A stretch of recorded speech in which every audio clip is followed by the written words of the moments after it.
Top 100 universities లో 100% scholarship తో admission పొందాలనుకుంటున్నారా? India's top competitive exams, IIT, NEET, etc. guidance కావాలన్నా, India and world top universities లో join అవ్వాలన్నా, students and parents కి career counselling కావాలన్నా, మీ కెరీర్ డెసిషన్ డబుల్ చెక్ చేసుకోవాలనుకున్నా 25 years experience డాక్టర్ సతీష్ గారిని సంప్రదించండి. ఐఎస్ఐ ఐఐఎస్టీ ఇట్లా కొన్ని హిడెన్ ఇన్స్టిట్యూట్స్ చాలా ఉన్నాయి సార్. అంటే దాంట్లో ఎంటర్ అయిపోతేనే ఇప్పుడు ఐఎస్ఐలో ఎంటర్ అయిపోతేనే వాళ్ళకి డైరెక్ట్గా ఇస్రోలో జాబ్ వచ్చే ఛాన్స్ ఉంది, government job, central government job.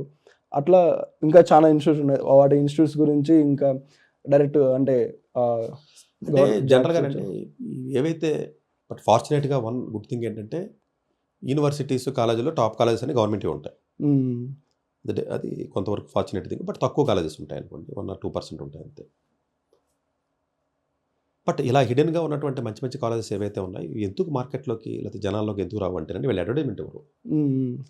ఇప్పుడు మన విఐటి ఓడో, ఎస్ఆర్ఎం ఓడో, అమృత ఓడో, లేకపోతే గీతం ఓడో, కేఎల్ యూనివర్సిటీ ఓడో, విజ్ఞాన ఓడో వీళ్ళైతే 10 నిమిషాలకి ఏ టీవీ ఛానల్ ఆన్ చేసినా కింద స్క్రోలింగ్ వస్తుంది. ఈ జనాలు కూడా ఏంటంటే వీళ్ళకి అంత పెద్ద నాలెడ్జ్ ఉండదు కాబట్టి వీళ్ళకి ఆ ఫోటో, ఆ బిల్డింగ్, ఆ గ్రాసు చూసి పోయి జాయిన్ అవుతారు. ఈ కాలేజీలో ఏ కాలేజీ గురించి ఆవిడ యాడ్ ఇచ్చేవాడు ఉండడో, నోటిఫికేషన్ ఉండదో, వెబ్సైట్లో ఎప్పుడు పడుతుందో తెలియదు, ఎప్పుడు డెడ్ లైన్ ఉంటుందో తెలియదు, ఎప్పుడు ఎగ్జామ్ ఉంటుందో తెలియదు, పాత పేపర్లు ఎక్కడ ఉంటుందో తెలియదు, కోచింగ్ ఎవడెత్తాడో తెలియదు, మెటీరియల్ ఎక్కడ ఉంటుందో తెలియదు. ఇవి గవర్నమెంటే మార్కెటింగ్ ఖర్చు చేయాలండి. అంటే అన్ఫార్చునేట్ థింగ్ ఇది, నువ్వు ప్రైవేట్ వాడివి, నువ్వు మార్కెటింగ్ తెగ చేసేస్తున్నావు. ఇప్పుడు బిఎస్ఎన్ఎల్ ఏమైపోయింది, అందుకనే కదా పక్కకు పోయింది. ప్రైవేట్ వాడికి జియో వాడికి ఆడికి ఇచ్చి టెలికామ్లో పడుకోబెట్టారు, అయిపోయిందండి. ఇప్పుడు నెక్స్ట్ ఏం చేస్తారనుకుంటారు? ఇప్పుడు మీకు నెక్స్ట్ జరిగేది ఇప్పుడు రైల్వేస్ ఆల్రెడీ స్టార్ట్ అయింది, డిఎఫ్సి అని వేరే ముక్కల కింద ఇచ్చేస్తున్నారులేండి చాలా మందికి, ఆర్వీఎన్ఎల్ అని, ఆర్ఎల్డి అని చాలా ఉంటాయి. ఇప్పుడు సపరేట్గా ఎప్పుడైనా వేరే వీడియోలో చెప్తాను నేను. ఒక్కొక్కటి మీకు ఆటోమేటిక్గా ఏమవుతుందంటేనండి, ఇప్పుడు హెల్త్ ఇండస్ట్రీ ప్రైవేట్ చేతిలోకి వెళ్ళిపోయింది, ఎడ్యుకేషన్ ఇండస్ట్రీ చాలా వరకు ప్రైవేట్ చేతిలోకి వెళ్ళిపోయింది. ఇలా ఇవి ఏవైతే ఉన్నాయో ఇవన్నీ ఎప్పుడైతే ప్రైవేట్ వాళ్ళు ఎప్పుడైతే మీకు ఉన్నారో వాళ్ళ అడ్వర్టైజ్మెంట్లు ఇచ్చుకుని వాళ్ళ ప్రోడక్ట్ని వాళ్ళు అమ్ముకోవడానికి ప్రయత్నం చేస్తున్నప్పుడు గవర్నమెంట్ కూడా తప్పనిసరి పరిస్థితుల్లో మీరు మార్కెటింగ్ చేయాలి, తప్పదండి. ఇప్పుడు రైల్వే యాత్ర ఉంది, తక్కువ డబ్బులతో ఐఆర్సీటీసీ కూడా తీసుకెళ్తాడు, ఎవరికి తెలియాలి? చెప్పాలి కదా. చెప్తున్నారు అంటే ప్రైవేట్ వాళ్ళు మించి చెప్పాలి. మేబీ ప్రైవేట్ ఛానల్ అందరికీ కూడా గవర్నమెంట్ రెగ్యులేషన్ పెట్టేసి, ఇందాక మీరు చెప్పినట్టుగా ఓ రెగ్యులేషన్ పెట్టేయాలి. ఒక బాబు మాది ఒక అరగంట గంట యాడ్లు మీరు వేస్తేనే మీకు ఛానల్ పర్మిషన్. ఏం చేస్తారు అప్పుడు? యూట్యూబ్ వాడికి ఒరే ఇది ఉన్నాయి, నువ్వు వీడియో చేస్తే 2-3 వేయ, నువ్వే వేసేయాలి, అసలు యూట్యూబ్ కూడా వేయడం కాదు. ఇలాగ ఏదన్నా బలవంతంగా చేయిస్తే తప్ప ఈ జనాల్లో మార్పు కానీ ఇంకోటి నాన్ స్కిపబుల్ యాడ్స్ ఉంటాయి సార్, యూట్యూబ్ కంపెనీ నుంచి వేయచ్చు వాళ్ళే కావాలి అంటే. గవర్నమెంట్ కాదండి, మీరు వీడియో ఎడిట్ చేసినప్పుడు మీరే మొక్కలు కలిపేస్తే ఇంకా స్కిప్ ఏంటి అంటే వేయచ్చు వాళ్ళు కూడా. కాదండి, ఇప్పుడు వీడియో ఉందండి, వీడియోలోనే ఒక 1 minute లేకపోతే 30 seconds మీరే కలిపేయండి. దాంట్లో ఒక మహా అయితే మంచి ఇన్స్టిట్యూట్స్ లేకపోతే ఎడ్యుకేషన్కి సంబంధించినో లేకపోతే హెల్త్కి సంబంధించినో ఒక 100 మొక్కలు ఉన్నాయనుకుంటాం, అవైనా స్కిప్ చేయొచ్చు సార్. అంటే మామూలుగా అంటే స్కిప్ చేయొచ్చు, కానీ నాన్ స్కిపబుల్ యాడ్స్ లో ఏదో చేసి దాన్ని మొత్తం మీద టెక్నాలజీని వాడి నాన్ స్కిప్ అయ్యేటట్టుగా ఏదో చేయాలి, దాన్ని మొత్తం మీద చేసి ఇచ్చేయాలి. ఇంకా ఓకే టీవీనైనా నువ్వు ఈ యాడ్లు వేయవలసిందే. ఇట్లాగా ఏదన్నా ఒక బలవంతంగా కండిషన్ పెడితే తప్ప ఇట్లాంటి కొంచెం క్వాలిటీ ఉన్నటువంటి, ఎందుకంటే క్వాలిటీ లేనివే ఎక్కువ పబ్లిసిటీలో ఉంటాయండి. అంతే కదా, మార్కెట్లో వాడి ప్రోడక్ట్ చేయడమే కదండి. కోచింగ్ సెంటర్లు చూడండి తెగెత్తా ఉంటాయి అలాగా. అందులో అథెంటిసిటీ అంతా నిజంగా ర్యాంకులు వచ్చినా లేవా, వీళ్ళు ఫేక్ చెప్తున్నాడు, అబద్ధం చెప్తున్నాడు, ఏది వద్దండి మీడియా ఛానల్కి. ఏది చెప్తే ఇప్పుడు నేను రెగ్యులర్గా మీకు చూస్తే ప్రైమ్ లైన్లో చేస్తూ ఉంటాను వీడియోస్. ప్రైమ్ లైన్లో జనరల్గా ఒక అథెంటికేటెడ్గా ఏంటంటే నా ఒక్క ఛానల్, నా ఒక్క వీడియోసే నాన్ కమర్షియల్ ఉంటాయండి మొత్తం ఇండియాలో ఇప్పుడు వరకు చూస్తే. ఎలాంటి యాడ్ కానీ ఎలాంటి కాలేజీని ప్రమోట్ చేయం. సో అది ప్రైవేట్ ఛానల్ అనుకోండి, మనం తెలిసిన వాళ్ళు మనం చేస్తున్నాం, లేదు వేరే ప్రోడక్ట్ తోటి మేము పబ్లిసిటీ చేద్దాం అనుకుంటున్నాం, మీరు పాపులర్ అయింది కదా ఛానల్, మీ ఛానల్లో చేద్దామని అనుకుంటున్నారని చెప్పారు. లేదంటే నాకున్న క్రెడిబిలిటీ పోతుంది, నేను చేయలేను అన్నాను. వాళ్ళు చేస్తున్నారు. ఆల్మోస్ట్ నేను మానేశానండి, అంటే చాలా మందికి తెలియదు, మేబీ ప్రాబ్లీ దీని ద్వారా. అదే రీసెంట్గా అదే వేరే వాళ్ళు కూడా వస్తున్నారు. సో నేను మానేశాను. నేను వేరే వాళ్ళు వచ్చి ఎడ్యుకేషన్ గురించి చెప్పడం పర్లేదండి, ఎవరు వచ్చి అదే హ్యాపీ కదా. వాళ్ళు ప్రోడక్ట్ అని చెప్పడం వల్ల ఆ క్రెడిబిలిటీ పోయింది ఆ ఛానల్కి. నేను చేయలేనని చెప్పేశాను. ఎట్లా ఉంటేనే ఇప్పుడు నాకు ఒక రెప్యుటేషన్ ఉంది కదా, ఓహో చెప్పారు అని. చాలామంది అనుకుంటారు ఛానల్ నాదనుకుంటారు, యాక్చువల్లీ తెలియక చాలామంది. సో ఇప్పటివరకు లాస్ట్ 3 years నుంచి కూడా ఎక్కడ యాడ్ అనేది ఉండకుండా, ఏ స్కూల్ని ఏ కాలేజీని ప్రమోట్ చేయకుండా నాన్ కమర్షియల్గా మనం దాన్ని రన్ చేయడం జరిగింది. సో ఇది పాపులర్ అయింది కదా, లేకపోతే వేరే కమర్షియల్గా దీన్ని యాడ్లు తెచ్చుకుని వెళ్తే కమర్షియల్గా వేరే ప్రోడక్ట్ లాంచ్ చేస్తామని చెప్పి అనుకున్నాను. నేను చాలా సందర్భాల్లో వీడియోలు చెప్పాను, అలాంటి సందర్భం వస్తే నేను ఇమీడియట్గా వదిలేస్తానని చెప్పాను, వదిలేశాను ఇప్పుడు. సో అంటే ఎందుకంటే ఇలా అన్ని ప్రతిదీ కమర్షియలేనండి. ఇలాంటి హిడెన్ ఇన్స్టిట్యూట్స్ మార్కెట్లోకి మీకు బయటికి రావాలి అంటే అంటే అసలు కాలేజీ వాళ్ళు కూడా అండి, మీరు అనొచ్చు ఇదే కాలేజీ చైతన్య జూనియర్ కాలేజీకో నారాయణ కాలేజీకో తెలిసి ఇచ్చేసి మనమే వాడు నాలాంటి ఇచ్చి పిల్లలు చెప్పమని అనుకోండి, చెప్పడం ఎందుకు చెప్పడా? వాడికి విఐటి అప్లికేషను అమృతానో లేకపోతే ఇలాంటి గీతమో ఇలాంటివి పెడితే ఒక్కొక్క లవ్లీ ప్రొఫెషనల్ యూనివర్సిటీని పెడితే కమిషన్. మీరు చెప్తే ఈ కాలేజీ కమిషన్ ఎవడిస్తాడండి? ఇప్పుడు ఇదే లిస్టు నేను చాలా వీడియోలో చెప్పాను కదా, ఈ లిస్టు తీసుకుని మరి జూనియర్ కాలేజీలో స్టూడెంట్స్ ఎందుకు చెప్పట్లేదండ?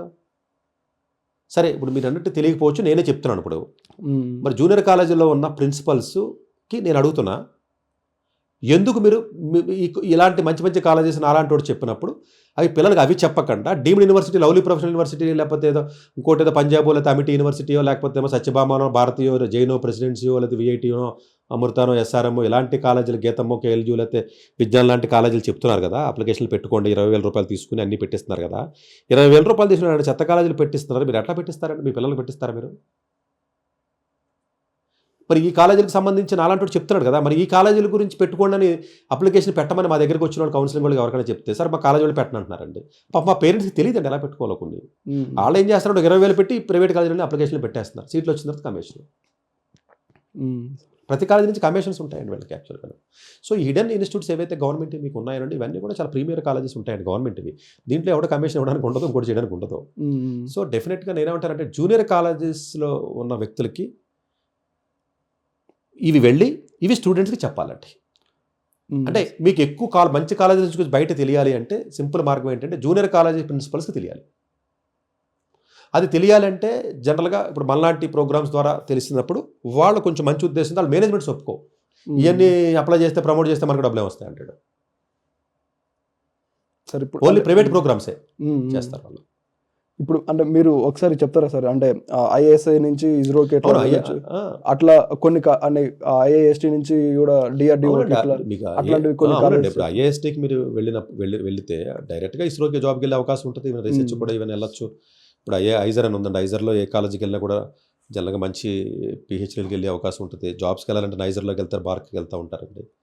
ఇట్లాగా మీకు ఈవెన్ ఐఎస్ఐకి వెళ్తారు, ఐఎస్ఐకి వెళ్ళినా కూడా చాలా ప్రీమియర్ ఇన్స్టిట్యూట్స్కి వెళ్తారు, సిఎంఐకి వెళ్ళినా మంచి మంచి ప్రీమియర్ ఇన్స్టిట్యూట్స్కి వెళ్తూ ఉంటారండి వీళ్ళందరూ. అంటే ఇప్పుడు ఐఐఎస్టీకి వెళ్తే డైరెక్ట్ అంటే వాళ్ళు 8th సెమిస్టర్లోనే అంటే వాళ్ళు ఏం చేస్తారంటే ఇవి బార్క్ అండ్ ఇస్రో అండి బేసికల్గా రీసెర్చ్. ఈ బార్క్ కానీ ఇస్రో కానీ ఏవైతే ఉన్నాయో మీకు డిఆర్డిఓ ఇవన్నీ ఏవైతే ఉన్నాయో వీళ్ళ జనరల్గా వాళ్ళకి ఓన్ కాలేజెస్ అండి ఇవి. వాళ్ళ సెంట్రల్ గవర్నమెంట్ వాళ్ళ ఫండింగ్ ఇస్తే ఆ ఫండింగ్తో పెట్టుకున్న కాలేజెస్ అండి ఇవి. ఈ థర్డ్ ఇయర్ అయిపోయిన తర్వాత మినిమం 7.5, 7 లేకపోతే 8 ఏదో ఒక జీపీఏ కట్ ఆఫ్ పెట్టుకున్న వాళ్ళ ఇంటర్వ్యూ పెట్టుకుని తీసేసుకుంటారు డైరెక్ట్గా. మీరు బార్కి వెళ్ళాలనుకుంటే డైరెక్ట్గా వెళ్ళిపోవడమేనా. నైజర్ భువనేశ్వర్ కాలేజ్ ఉంటుందండి, ముంబైలో ఉంటుందండి, అందులో జాయిన్ అయిపోతే బార్కి వెళ్ళిపోవచ్చు. సో ఇవి ఇంకా పెరగాలంటే నేనేమంటానంటే ఫర్ ఎగ్జాంపుల్ ఇప్పుడు రైల్వే ఇన్స్టిట్యూట్ ఉంది, బయట నుంచి తీసుకుంటున్నారు తప్పే లేదు, ఒకప్పుడు ఉండేదండి ఎస్సీఆర్ఈ అనేది ఉండేది, ఇప్పుడు తీసేశారు యాక్చువల్గా. ఇట్లాంటివి రైల్వేకి సంబంధించిన ఇంజనీరింగ్ సంబంధించి కనీసం 2-3 కాలేజీలు పెట్టుకుంటే కనీసం కొంతమంది అలా కనీసం అందులోకి వెళ్ళి ఒకప్పుడు ఉండేదండి, తీసేశారు యాక్చువల్గా తీసేశారు. ఇప్పుడు అంటే టీచర్స్ కూడా ఏదో ఎగ్జామ్ అంటే తర్వాత ఫేక్ టీచర్స్ కావాలంటే ఇప్పుడు అందరికి యూజీలో ఒక ఎగ్జామ్ ఉంటుంది, ఆ ఇన్స్టిట్యూట్లో చదివిన వాళ్ళే టీచర్స్ అవుతారు అనేది. అవునండి, అది మంచి పద్ధతేనండి. ఇప్పుడు బీఎస్సీ బీఈడీ ఇప్పుడు ఎన్సీఈటీ అనే ఎగ్జామ్ ఉంది కదండి, ఎన్సీఈటీ అనే ఎగ్జామ్ రాస్తారు, బీఎస్సీ బీఈడీ చేస్తారు, దాన్ని కూడా రెగ్యులర్ చేయడానికి గవర్నమెంట్ ట్రై చేస్తుంది, మంచి పద్ధతి అది. సో దట్ అన్ని ఒక క్వాలిటీ ఉన్న ఎగ్జామ్ రాసి వస్తే బెటర్ అన్న ఉద్దేశంతో చెప్తున్నారు. లేకపోతే వాళ్ళ స్టేట్స్లో ఉన్న ఏదో రకరకాల ఎగ్జామ్స్ పెట్టుకుంటారు, క్వాలిటీ ఉండదన్న ఉద్దేశంతో అది మంచి పరిణామం ఉంటుంది యాక్చువల్గా. మేబీ అన్నీ కూడా అలా రావాలి, అన్నీ ఇలా రావాలి. అంటే సింగిల్ విండోకి ఇప్పుడు నీట్ స్టూడెంట్ ఎలా వచ్చిందో అలా వచ్చేది. ఇప్పుడు ఇంజనీరింగ్ ఇన్ని ఎగ్జామ్స్ ఎందుకు అసలు? ఒక ఫీజులకి 50,000 అవుతున్నాయి వాళ్ళకి, ఒక్కొక్క దానికి పెట్టడానికి 2,000 రూపాయలు 3,000 రూపాయలు కదండి. సో మెడికల్కి తలనొప్పి లేకుండా ఒకటే చేశారు కదా, ప్రాబ్లం ఇంజనీరింగ్ కూడా ఒకటే చేసేయాలి. చేసేస్తే అప్లికేషన్ 1,000 రూపాయలతో పోతుంది, 500తో. అంటే ప్రైవేట్ వాళ్ళు అంటే ఈ స్కోర్ను వాడుకోమంటాం అంతే. ఇంకా అంటే మేము సపరేట్గా వద్దని చెప్పి గవర్నమెంట్ రూల్ పాస్ చేసేసి జేఈ స్కోర్ వాడుకోమంటాం. మెడికల్ అందరూ వాడుకుంటారు కదండి, ప్రైవేట్ వాళ్ళు ఇప్పుడు ఎస్ఆర్ఎం మెడికల్ కాలేజ్ ఉంది, గీతం మెడికల్ కాలేజ్ ఉంది, వాడుకుంటుంది కదా, నీట్ స్కోరే వాడుకుంటుంది కదా, వాళ్ళే ఎగ్జామ్ పెట్టుకోవట్లేదు కదా. నువ్వెందుకు పెడతావు ఎగ్జామ్? ఇప్పుడు ఇదే గీతం ఎగ్జామ్తో పనే ఉంది, జేఈ వాడుకో. అంటే ఎగ్జామ్ పేరుతో అంటే నేను ఎందుకు చెప్తున్నాను తెలుసండి, ఒక్క విజ్ఞాన్ అండ్ గీతం కేఎల్యూ లాంటి యూనివర్సిటీస్లోనే ఇంకా విఐటి లాంటి అమృత పక్కన పెట్టిన మణిపాల్ లాంటి పెద్ద పక్కన పెట్టిన అప్లికేషన్ ద్వారా వచ్చి అమౌంటే 10 నుంచి 20 కోట్లు ఉంది. యాక్చువల్లీ మీరు ఎగ్జామ్ పెట్టడానికి ఎగ్జామ్ ఉండదు, చెత్త ఉండదు, ఎవడ పడితే అడిగి సీట్ ఇస్తారు వాళ్ళు. అందరికి మీరు ఎవరికి వెళ్ళే సీట్ ఇస్తారో, ఎగ్జామ్ ఎందుకు పెడుతున్నారు అనుకుంటున్నారు? ఓన్లీ ఎగ్జామినేషన్ కండక్ట్ చేయడం వల్ల దగ్గర 20 crores 100 crores వస్తుంది వాళ్ళకి. ఇది ఎవరికి తెలుసు? సీట్ ఏమంటే మీరు ఫోన్ చేస్తే ఈరోజు సీట్ ఇస్తారు మీకు. మీరు ఫోన్ చేయండి, కేఎల్జీ వాడికి చేస్తారు, విజ్ఞానుడికి చేస్తారు, చేయండి. ఎవరు అనుకుంటారు ఏంటి సీటు? ఆ 20 కోట్లు సంపాదించడం గురించి ఎగ్జామ్స్ పెడుతున్నారన్న విషయం జనాలకు తెలియాలి. మరి ఇది గవర్నమెంట్ దీనికి రెగ్యులేషన్స్ ఏంటి? ఒక్కొక్క అప్లికేషన్ ఫీజు ఎంతో తెలుసా? 1000 నుంచి 2000 ఉంటుందంటే మరి ఏంటిది? నువ్వు ఎలాగ మెరిట్ ఉండదో చెత్త ఉండదు, నీకు ఎలాగ నువ్వు ఇచ్చేది మామూలుగానే ఇస్తావు. నువ్వెందుకు జేఈ స్కోర్తో ఇచ్చేయి, లేకపోతే ఇంటర్ మార్కులకు వెయిటేజ్ పెట్టుకో, అయిపోయింది. సపరేట్ ఎగ్జామ్ ఏంటి? ఇప్పుడు చాలా ఎగ్జామ్స్ ఇంటర్ జేఈతో ఇస్తున్నారు కదా, ఇవ్వచ్చు కదా. ఎవరు? ఎందుకంటే ఇది 20 కోట్లు 100 కోట్లు పోతాయి. ఇంకొకటి ఏంటంటే జేఈతో పెడితే ఎవడ 10 లక్షల ర్యాంక్ కూడా జాయిన్ అవుతాడు. చిన్న మంచోడు జాయిన్ అవ్వడు కదా. 5 లక్షలు జాయిన్ అవ్వడు, 4 లక్షలు. అయ్యి బాబు గీతంలో కట్ ఆఫ్ 5 లక్షల ర్యాంక్ అనేది వీక్ అయిపోతుంది కదా. ఇప్పుడు మెడికల్ ఉందండి, గీతంలో medical cut off 8 lakhs rank NEET, అందుకని వీక్ అయిపోయింది. అది ప్రతి తెలిసిపోతుంది. ఓహో గీతంలో మెడిసిన్ సీట్ రావాలంటే 8 లక్షల ర్యాంక్ వస్తుందంటరా. 8 లక్షల కొత్త ఏంటి అసలు ఇది అంటే వీకు. లాజిక్ అర్థమైంది మీకు? అది ఇండైరెక్ట్గా నీకు సిగ్నల్ పాస్ ఆన్ చేస్తుంది. అది ఆ రకంగా కాలేజ్ యొక్క క్వాలిటీని తెలుసుకోగలుగుతున్నారు పబ్లిక్. మెడికల్ నిజంగా ఇంజనీరింగ్ కూడా మెయిన్స్ కింద తీసుకొచ్చేస్తే చచ్చినట్టు తెలుస్తుందా? అప్పుడు తెలుస్తుంది మీకు. విజ్ఞాన్ యూనివర్సిటీయో లేకపోతే ఇంకోటి అమృత యూనివర్సిటీ, ఇంకో యూనివర్సిటీ ర్యాంక్ 4 లక్షలు 5 లక్షలు కూడా సీట్ వస్తుంది కదా. ఆ రోజున అర్థమవుతుంది, 5 లక్షల సీట్ వచ్చింది, ఇది మంచిదేంటి? తెలియకుండానే క్వశ్చన్ వేసుకుంటాడు పేరెంట్ స్టూడెంట్. ఇప్పుడు అయ్యాడు గీతంలో ఫస్ట్ ర్యాంక్ వచ్చినట్టు జాయిన్ అయ్యాడు, ఇంకా ఆళ్ళు పెట్టిన ఎగ్జామ్లోనే. లేకపోతే 100వ ర్యాంక్ కూడా జాయిన్ అయ్యాడు, 1000వ ర్యాంక్ కూడా జాయిన్ అయినప్పటికీ మీకేం తెలుస్తుంది అసలు? అది మంచిదా కాదా అన్న డౌట్ ఎందుకు వస్తుందంటే పేరెంట్స్కి, దానికి నేషనల్ వైడ్గా ఇది మంచిదా కాదా అని అడుగుతున్నాడు పేరెంట్ నన్ను. నేషనల్ వైడ్గా మంచిదా కాదా తెలియాలంటే నేషనల్ ఎగ్జామ్ ద్వారానే ఇవ్వాలడు. నీట్ చూడండి, ప్రతి కట్ ఆఫ్ ర్యాంక్ బట్టి ఆ కాలేజీ మంచిదా కాదా అనేది ఆటోమేటిక్గా స్టూడెంట్కి పేరెంట్కి క్లియర్గా అర్థమవుతుంది. ఇప్పుడు ఎయిమ్స్ ఢిల్లీ ఎలాంటిది, గాంధీ మెడికల్ కాలేజ్ ఎలాంటిది, లేకపోతే జిప్మర్ ఎలాంటిది, ఏఎఫ్ఎంసీ ఎలాంటిది అని తెలిసిపోతుంది కదా. ఇప్పుడు ఐఐటీలు ఎలా తెలుస్తున్నాయి ఏది మంచిది చెడ్డదో? JoSAA counselling. ఇప్పుడు ఎన్ఐటి తిరిచి మంచిది, ఎన్ఐటి వరంగల్ మంచిది అని తెలియనోడికి కూడా ఎలా తెలుస్తుందో తెలుసా? తక్కువ కట్ ఆఫ్కి అయిపోయింది కదా అంటే మంచిది. ఇది హ్యూమన్ లాజిక్ చూడండి, కామన్ సెన్స్. ఓహో ఎన్ఐటి తిరిచి 1000 రూపాయలకి 1000 ర్యాంక్కి అయిపోయింది కదా, మంచిదే అయ్యి ఉంటుంది. లేకపోతే 1000 ఎందుకు అవుతుంది? ఐఐటి ముంబై 60 ర్యాంక్కి అయిపోయిందా, మంచిదే. ఐఐటి హైదరాబాద్ 600కి వచ్చిందా, ఓకే నెక్స్ట్ మంచిది. ఇదంతా ఈ కట్ ఆఫ్ బట్టి క్వాలిటీ ఆఫ్ కాలేజీని ఇండైరెక్ట్గా కూడా మెజర్ చేసే ఒక పారామీటర్. ఇది అవకాశం లేకుండా ఇంజనీరింగ్ కూడా చేసేస్తున్నారు. ఇది ఎప్పుడైతే మీరు కలిపి పెట్టారో, నేను చెప్తున్నాను కదా, అప్పుడు 15 లక్షల కంటే 5 లక్షలు రాయొచ్చు మహా అయితే. జేఈ ఇంకే సపరేట్ ఎగ్జామ్స్ ఉంటావు కదండి, సచ్చినట్టుగా మీకు 10 లక్షల కూడా వస్తుంది మీకు. అప్పుడు అర్థం అవుతుంది, 10 లక్షలో నేను గీతంకి వెళ్ళాను అంటే ఇది ఎలాంటి కాలేజీ. ఇది మేబీ గవర్నమెంట్ ముందుకు వచ్చి స్టూడెంట్స్కి 50,000 రూపాయలు ఖర్చు తగ్గించి ఏ కాలేజీ మంచిదో తెలియక చచ్చిపోతున్నారు. మణిపాల్ మంచిదా, ఎస్ఆర్ఎం మంచిదా, ఎస్ఆర్ఎంసీ మంచిదా, ఆ కాలేజీ మంచిదా అని అడుగుతారు మా దగ్గరికి వచ్చి, టెక్ మహేంద్ర మంచిదా అని. సో ఇది మేబీ గవర్నమెంట్ చైనాలో రాలేదంటే అన్నిట్లో ఒకటి ఎగ్జామ్ కోటి మంది రాస్తారండి అంతే బస్. డాక్టర్ ఎస్ సతీష్ గారు ఏపీ తెలంగాణ విద్యార్థులకు సుపరిచితమైన పేరు. సతీష్ గారు 2001 యూపీఎస్సీ పరీక్షల్లో ఇండియన్ రైల్వే విభాగంలో ఉద్యోగం సాధించారు. సతీష్ గారు చదివిన చదువులు engineering, MTech, MBA executive MBA, MSc, MBA HR, MS psychology లాంటి పోస్ట్ గ్రాడ్యుయేషన్ డిగ్రీతో పాటు డాక్టరేట్ కూడా చదవటం జరిగింది. సతీష్ గారు నిరంతర విద్యార్థి. అలాగే సతీష్ గారు పలు ప్రతిష్టాత్మక కాంపిటేటివ్ పరీక్షలో యూపీఎస్సీ నిర్వహించే సివిల్ సర్వీస్ పరీక్షలో 179వ ర్యాంక్, అలాగే ఇంజనీరింగ్ సర్వీస్ లో 24వ ర్యాంక్, గేట్ ఎగ్జామ్ లో 4వ ర్యాంక్, క్యాట్ ఎగ్జామ్ లో 99.8%, జిమాట్ 76 స్కోర్, ఇలా పలు కాంపిటేటివ్ ఎగ్జామ్స్ లో మొదటి ప్రయత్నంలోనే ఎన్నో ర్యాంకులు సాధించారు. ఎన్ని క్వాలిఫికేషన్ డిఫరెంట్ పరీక్షలో ర్యాంకులు సాధించిన వ్యక్తులు మన ఇండియాలో చాలా అరుదనే చెప్పాలి. ఇలాంటి అకాడమిక్ లో పరంగా, కాంపిటేటివ్ పరంగా ఇన్ని ర్యాంకులు సాధించడంతో పాటుగా గవర్నమెంట్ ఉద్యోగం చేస్తూ పలు అవార్డులు తీసుకున్నారు. సతీష్ గారికి జోనల్ లెవెల్లో general manager award, all India లెవెల్లో నేషనల్ లైఫ్ టైమ్ అచీవ్మెంట్ గుర్తింపు దక్కాయి. Appreciation of president lifetime Sevashri award Andhra Pradesh మంత్రి నుంచి అందుకున్నారు. వీటితో పాటు పలు రకాల అవార్డులను అందుకున్నారు. ఎన్నో ప్రతిష్టాత్మక ఆర్గనైజర్స్ పర్మనెంట్ మెంబర్ గా ఉన్నారు. కష్టపడి పైకి వచ్చిన వ్యక్తి కావటం వల్ల గత 20 సంవత్సరాల నుంచి ఎంతో మంది చిన్నపిల్లల దగ్గర నుంచి 5, 6 తరగతుల విద్యార్థుల నుంచి పెద్ద పెద్ద వివిధ పీజీ పీహెచ్డీ కాలేజీలకు వెళుతూ విద్యార్థులకు అవగాహన కల్పిస్తుంటారు. ప్రతి విషయంపైన డాక్టర్ సతీష్ గారు స్పష్టమైన అవగాహన కలిగి ఉన్నారు. డాక్టర్ సతీష్ బలంగా నమ్మే సూత్రం ఏంటంటే అవేర్నెస్ ఈజ్ ఎవ్రీథింగ్. మనిషికి అవేర్నెస్ ఉంటే ఏదైనా సాధించగలరు.